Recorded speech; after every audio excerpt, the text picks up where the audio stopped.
नमस्कार साथियों, आप सब कैसे हैं। आशा करता हूं कि आप सब सुखी होंगे, स्वस्थ होंगे, मस्त होंगे।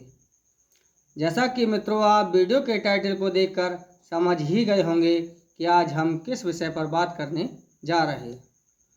तो मित्रों आज हम शिक्षा के महत्व पर बात करने जा रहे हैं, क्योंकि शिक्षा का ज्ञान प्रत्येक व्यक्ति को होना जरूरी है। लेकिन मित्रों, जिस विषय में भी हम शिक्षा ग्रहण करें, ज्ञान अर्जित करें, उस विषय में हमें पूर्ण रूप से ज्ञान प्राप्त होना चाहिए। मित्रों, यदि एक व्यक्ति 10 विद्याओं में ज्ञान रखता हो, लेकिन उन 10 विद्याओं का यदि उसे पूर्ण ज्ञान नहीं है, तो वो 10 विद्याएं भी उसके लिए बेकार हैं। और यदि एक व्यक्ति एक विद्या का ज्ञान रखता है, लेकिन वह उस ज्ञान में सर्वश्रेष्ठ सर्वोपरि है, पारंगत है, तो वह एक विद्या का ज्ञाता, चाहे वो किसी प्रकार का काम जानता हो, किसी प्रकार की शिक्षा में निपुण हो, वह योग्य है। क्योंकि वह अपने जिस क्षेत्र में कार्य करता है, जिस क्षेत्र का उसे का ज्ञान रखता है, जिस क्षेत्र का उसे अनुभव है, उसका उसे पूर्ण रूप से ज्ञान है। लेकिन 10 विद्याओं का भी ज्ञान रखने वाला यदि वह पूर्ण ज्ञान है, तो वह किसी मतलब का नहीं है। क्योंकि जब उस कार्य में, उस क्षेत्र में जब वह अपना काम करेगा, तो उसे पूर्णता आनी चाहिए, अन्यथा उसे किसी दूसरे का सहयोग लेना पड़ेगा। और इस संसार में सबसे शक्तिशाली पुरुष वही है जो स्वयं पर निर्भर हो, आत्मनिर्भर हो, और दूसरे पर निर्भरता हमेशा दुर्बलता का चिन्ह है।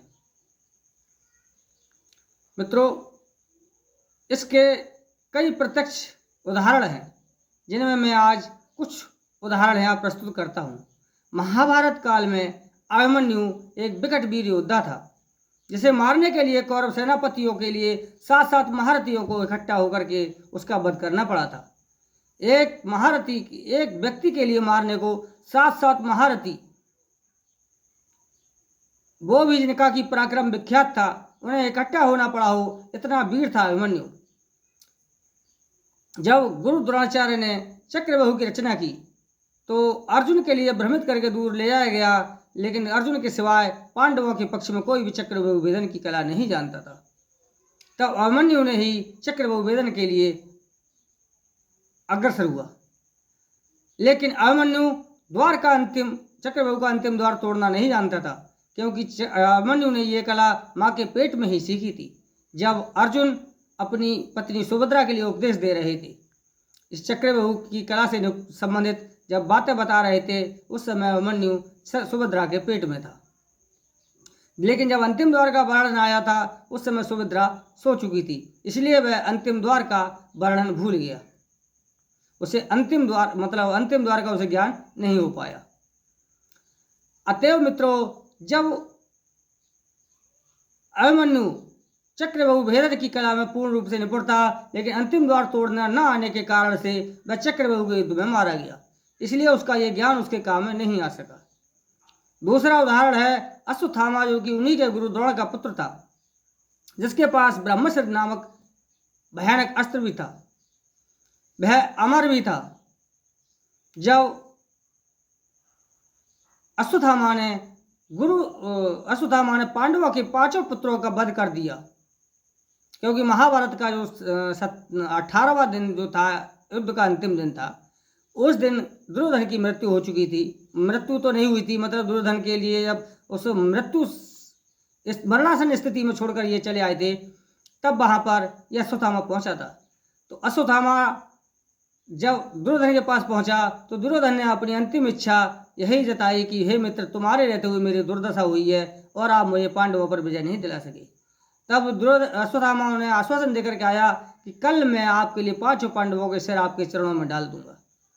तब उसने सोते हुए पांडव शिविर पर हमला किया था, जहाँ की श्री कृष्ण के आदेशानुसार पांडव उस शिविर से उस दिन बाहर सोए हुए थे, और द्रौपदी के 5 पुत्रों के मस्तक काट करके वह ले गया था, पांडव समझकर।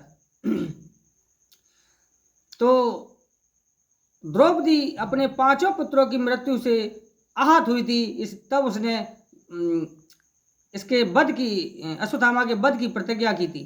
तो उसके वध की प्रतिज्ञा को पूर्ण करने के लिए भीम आदि पांडवों ने उसका पीछा किया। तो जब ये एक ऋषि के आश्रम में इनकी मुलाकात हुई, वहां जाकर के जब युद्ध ठना तो अर्जुन ने अपना पाशुपत अस्त्र का प्रयोग किया और अश्वत्थामा ने अपने ब्रह्मस्त्र अस्त्र का प्रयोग किया। तो जब ऋषिवर ने दोनों अस्त्रों को रोक दिया, तब उन्होंने अश्वत्थामा से कहा था कि अश्वत्थामा आप अपना ब्रह्मस्त्र अस्त्र वापस लो, और अर्जुन से अपना पाशुपत अस्त्र वापस लेने को कहा। लेकिन अर्जुन तो उस धनुर्विद्या में पूर्ण ही पारंगत था, वह पाशुपत अस्त्र को चलाना और वापस लेना सब कुछ जानता था, इसलिए उसने अपना पाशुपत अस्त्र वापस ले लिया। लेकिन अश्वत्थामा ब्रह्मस्त्र अस्त्र को चलाना तो जानता था, लेकिन वापस लेना नहीं जानता था। इसी अधूरे ज्ञान के कारण वह ब्रह्मस्त्र अस्त्र को वापस नहीं ले सका। तब उसने ऋषि के कहने के कारण से ब्रह्मस्त्र अस्त्र को वापस न ले पाने से उसने उस अस्त्र की गति सुभद्रा उसकी अभिमन्यु की पत्नी उत्तरा की तरफ मोड़ दी। उस समय परीक्षित पेट में थे। जब उसने उनके गर्भ को नष्ट करने के लिए उस अस्त्र के लिए उत्तरा के गर्भ की ओर मोड़ दिया, तो उत्तरा के गर्भ की रक्षा करने हेतु भगवान श्री कृष्ण ने सुदर्शन चक्र के लिए वहां पर छोड़ दिया। इस श्री कृष्ण भगवान ने महाभारत के युद्ध में अस्त्र न उठाने की प्रतिज्ञा ली थी, लेकिन ये महाभारत के युद्ध से हट करके परीक्षित के गर्भस्थ परीक्षित पर आक्रमण था, इसलिए उन्होंने वहां पर अपनी प्रतिज्ञा को निभाते हुए उस गर्भस्थ परीक्षित की रक्षा की थी। यदि वह अपने ब्रह्मस्त्र अस्त्र को वापस लेना जानता होता, यह अधूरा ज्ञान नहीं होता, तो वह इतना दुर्बल नहीं होता कि पांडव उस पर हावी हो पाते। अब उसके पास जो महत्वपूर्ण भयानक अस्त्र था वह उसके हाथों से निकल चुका था, और पांडवों के पास पाशुपत नामक भयानक शक्तिशाली अस्त्र था।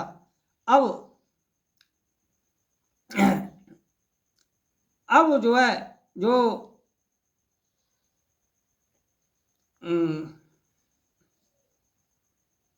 अश्वत्थामा कमजोर पड़ चुका था।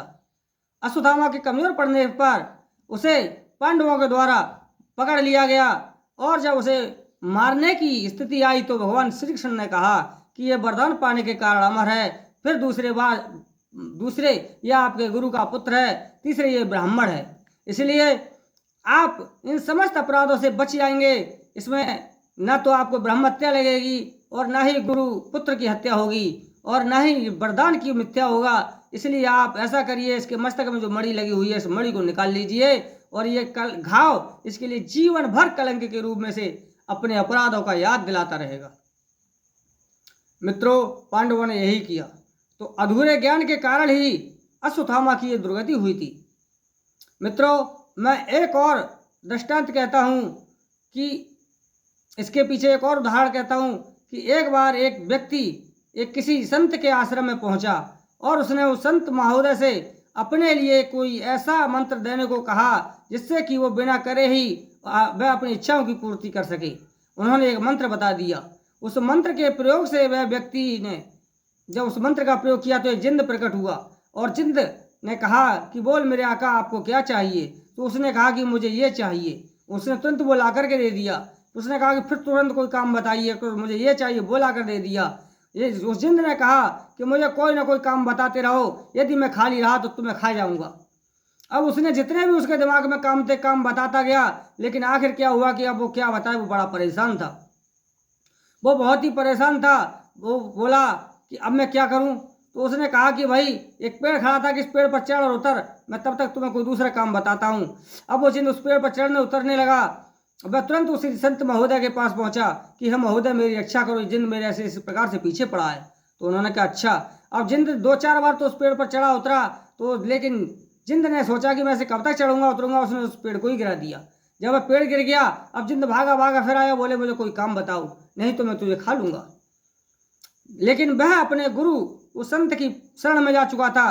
तो संत ने कहा, सामने एक कुत्ता खड़ा था, उसने कहा कि इस कुत्ते की पूंछ काट दो। नहीं सॉरी, उन्होंने कहा कि सामने कुत्ता है, इसकी पूंछ सीधा करो। अब वो जिंद उस कुत्ते की पूंछ को सीधा करने लगा, लेकिन जब वो पूंछ को छोड़े तो पूंछ टेढ़ी की टेढ़ी। उसने कई बार जब ये प्रयास किया, दिन गुजर गया, 2 दिन गुजर गया, लेकिन वह पूंछ सीधी नहीं हुई। फिर उसने पूंछ के लिए एक पाइप में पो दिया। जब उसने उस पाइप में उस पूंछ को घुसेड़ दिया, उसने उस पूंछ के लिए बहुत समय तक रखा, लेकिन वह पूँछ को जब पाइप से निकाला तो पूँछ टेढ़ी की टेढ़ी। ये कहावत है कि कुत्ते की पूँछ कभी सीधी नहीं हो सकती। आखिर जिंद हार मान गया और जिंद उस संत के और उसके चरणों में सर झुकाकर बोला कि प्रभु मुझे क्षमा कर दो, मुझे कोई और काम बताओ, ये काम मुझसे नहीं हो सकता। तो उन्होंने कहा कि बस हमें तो यही काम चाहिए, एक काम कर। बोले कि नहीं, ये काम मुझसे नहीं होगा। नहीं तो तू तो हमें खाएगा ना, खा ले। कि नहीं साहब, मैं नहीं खाऊंगा, और तुम जब भी मुझे याद करोगे मैं आपकी गुलामी में हाजिर रहूंगा, लेकिन मुझे आप इस काम से मुक्ति दिला दो। तो मित्रों, अधूरा ज्ञान करे परेशान। हमेशा हमें चाहे एक ही विद्या का ज्ञान हो, लेकिन ज्ञान पूर्ण व सही होना चाहिए। इसलिए मित्रों, मेरा आप सभी से कहना है कि आप चाहे किसी भी कार्य क्षेत्र में पदार्पण करें, कोई कार्य छोटा बड़ा नहीं है, किसी भी शिक्षा के क्षेत्र में पदार्पण करें, लेकिन जिस भी विषय में आपको रुचि हो, आप जिस प्रकार का ज्ञान अर्जित करना चाहते हो, ज्ञान के लिए पूर्ण रूप से अर्जित करें, चाहे किसी भी विषय पर आधारित हो, चाहे छोटे विषय पर हो, बड़े पर, कोई भी छोटा बड़ा नहीं है ज्ञान के क्षेत्र में। लेकिन चार तरफ दिमाग न दौड़ाएं, 10 विद्याओं का ज्ञान न लें, एक विद्या का ज्ञान लें, लेकिन आप पूर्ण ज्ञान लें। तो मित्रों, मैं आशा और उम्मीद करता हूं कि आपको वीडियो समझ में आया होगा, और आपको वीडियो अच्छा लगा हो तो आप चैनल के लाइक शेयर और सब्सक्राइब जरूर करें। आज के लिए बस इतना ही है, मिलते हैं अगले वीडियो में, तब तक के लिए नमस्कार साथियों।